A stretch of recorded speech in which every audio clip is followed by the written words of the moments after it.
Hello, dear friends, and welcome to Kardec Radio, our daily prayer moment. We are extremely grateful to have this opportunity to gather around elevating our thinking and our feelings to connect with God at least once a day, all together in this intercontinental platform in which we gather.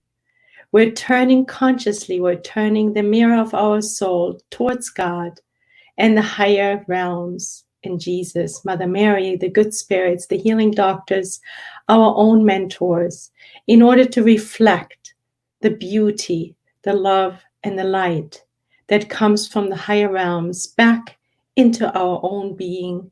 And as a result of that, we're invited to spread the love, the light, the beauty that we receive from on high among our brothers and sisters.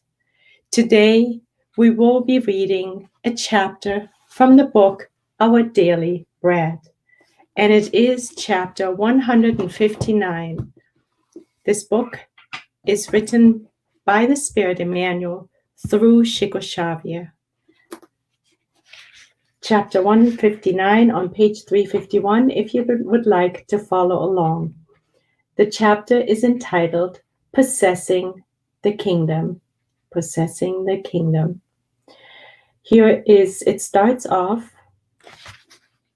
Actually, I apologize. I had it on the page of the ending page. It's chapter 158, and it's called Our Inner Government.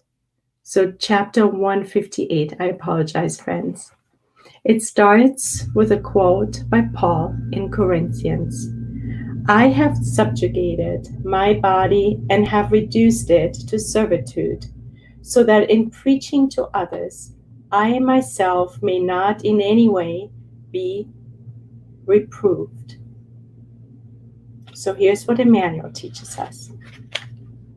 Actually, the body is a miniature of the universe. It is indispensable, therefore, to know how to govern the body. As an earthly material representation of the Spirit's personality, the body is reasonable for each one of us to pay attention to its dispositions. It is not that passive substance has more power than human will. However, it is imperative to realize that our inferior tendencies are intent on taking the power of control away from us. So Emmanuel is educating us by teaching us that our bodies are like a miniature universe. Our bodies are representing the universe in miniature form, and that our bodies need to be governed, because without the Spirit, our bodies would be inert matter. So it is our spirit who rules over our body, and that needs to be done wisely. So let us see how Emmanuel directs us. It is crucial for each individual to be alert as to his or her self-governance. So we are asked, we're invited, we must self-govern our own bodies. The inner life in some ways resembles the life of a state. So our inner life resembles that of a state. The spirit assumes self-control and is assisted by various ministries, such as the ministry of reflection, the ministry of knowledge, the ministry of understanding, the ministry of respect, and the ministry of orderliness. Diverse and simultaneous thoughts comprise good or bad appeals from our inner parliament. In the depths of each mind, there is broad potential for progress and sublimation, but it requires work. So Emmanuel is hinting towards one major ingredient, one major position in our being that helps us to govern our body. First of all, he invites us to understand that there's different ministries. And then he says that the ministries are being guided by our thoughts And our thoughts can either be directed towards the good or towards evil. As supreme governor of the cellular cosmos, the spirit issues beneficial laws, but it does not always mobilize the monitoring organs. The inferior zones continue their previous disorder, disregarding renewing decrees that they neither defy nor carry out. When this anomaly occurs, the individual actually becomes a living enigma, if not a blind or evil person. So, if the mind is influenced by the inferior zones, whose entry points come from the sexual area and the digestive area, as André Louise teaches us in Life Goes On, then we may be in trouble. Whoever expects to live a healthy life without self-discipline is not far from ruinous or complete imbalance. So self-discipline is of utmost importance. And now Emmanuel wraps it all up in our guideline for the day. It is necessary to implement our self-governance in every position in life. The fundamental issue resides in a strong will towards ourselves and goodwill towards our brothers and sisters. So here it is. Here is our recipe for success, the will. So we need a strong will directed towards the good, towards goodwill, towards charity, which is defined by goodwill, indulgence towards others' imperfections, and forgiveness towards others' trespasses. So a will that needs to direct our mind, rule over our mind, and since thought is life, that will determine, that will allow our body to do the right things too.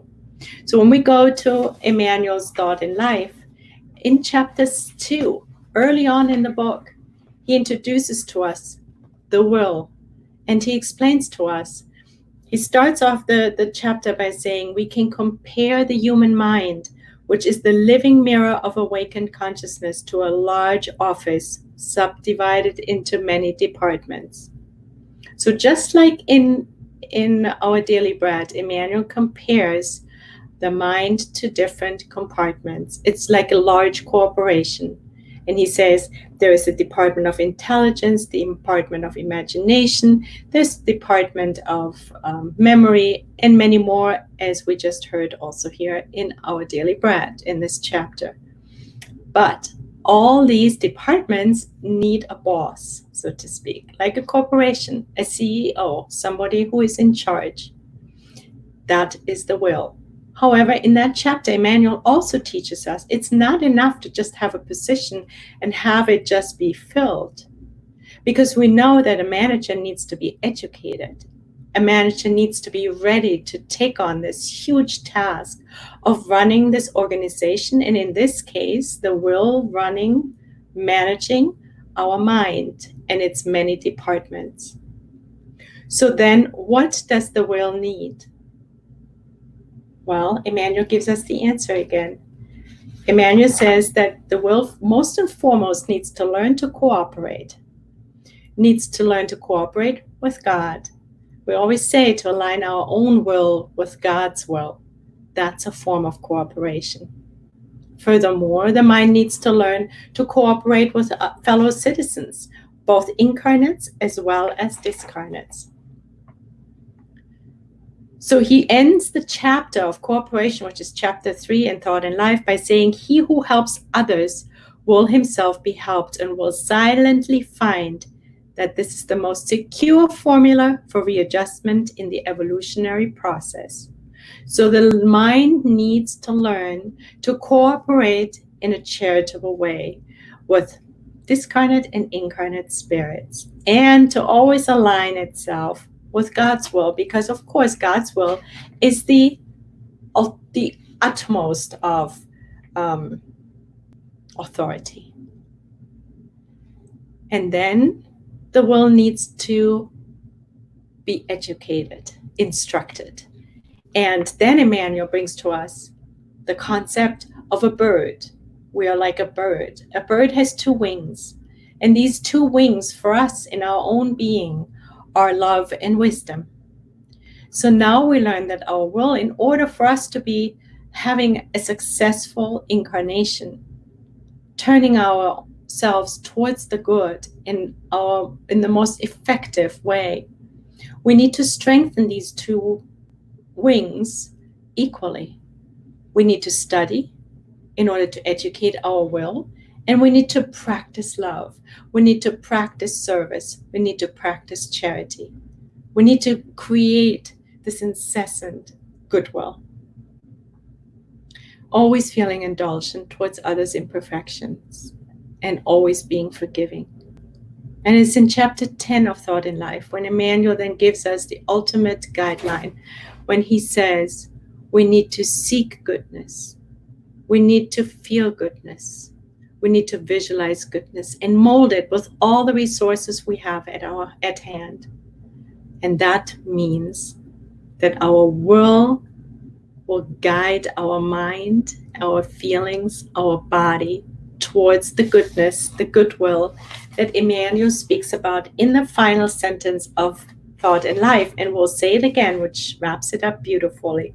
It is therefore necessary to implement our self-governance in every position in life. The fundamental issue resides in a strong will towards ourselves, the will that governs the departments of our mind. And he says, goodwill towards our brothers and sisters. Dear friends, let us wrap up with a prayer. And we're going to bring a little music in to open our hearts so we can balance the heart and the mind. So we invite you to please close your eyes if you can, and reconnect with God, with Jesus, Mother Mary, spirits on high, the mentors of Kardec Radio, the mentors of the Pray Daily Prayer Group, and our own mentors, the guardian spirits. Thank you on high for protecting us on this path towards perfection, protecting us via allowing us to study. Thank you for bringing all these immeasurable teachings to us so we can learn to educate our will for success, to always visualize the good and feel the good in every situation and in everyone who crosses our path, to always mold the good with all the resources we have, which starts with our thinking, our words, our actions. Let us always remember to pray, as we know that the connection to God and the higher realms will bring the love and light into our own being and life and that of our family and friends. And it will help us protect our own selves and our families as well. And let us strengthen our will to a point that our mind and our heart will be in charge via the will, and that we will not surrender to our lower areas in our body to run the show. Thank you for this guidance today, Emmanuel and Chico Xavier, who brought this message to us, the translators and publishers, Kardec Radio, and all of you friends who joined us. We are immensely grateful for this opportunity of learning and serving, strengthening the two wings that need to be strengthened for us to ascend to God. And so be it. Thank you, dear friends. Thank you for joining Daniel and Nora and Abby and Beth and Soul and some others. Much love and have a beautiful day. God bless you.